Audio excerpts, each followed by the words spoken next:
Hello, আসসালামু আলাইকুম। আমি এরিনা। আপনারা দেখছেন নাইয়া বানাসের আম্মু। অ্যাডভান্স রমজান মুবারক। সবাইকে রমজানের অনেক অনেক অনেক শুভেচ্ছা।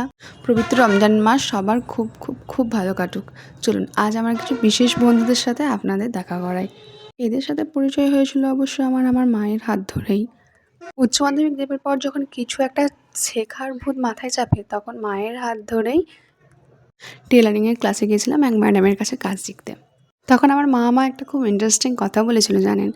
বলেছিল, এই কাজটা শিখলে তুই চাকা ঘোরালেই টাকা পাবি। তখন থেকেই আমার সাথে এদের একটু একটু করে বন্ধুত্ব শুরু হয়, আর বন্ধুত্ব খুব গভীরও হয়। কিন্তু বেশ কিছু মাস ধরে এদের সঙ্গে আমার একটু বিচ্ছেদ থাকে, আবার আস্তে আস্তে নতুন করে পরিচয় হচ্ছে। এদের মধ্যে সবথেকে যে বিশেষ বন্ধু সেটা হচ্ছে এটা, কারণ এটা হচ্ছে আমার নিজের টাকায় কেনা মেশিন। একটু একটু করে কাজ করে টাকা জমিয়ে আমি এই মেশিনটা কিনেছিলাম। আজকের ব্লগটা এইটুকুই। দেখা হচ্ছে পরের একটা ভিডিওতে। ততক্ষণ পর্যন্ত ভালো থাকবেন, সুস্থ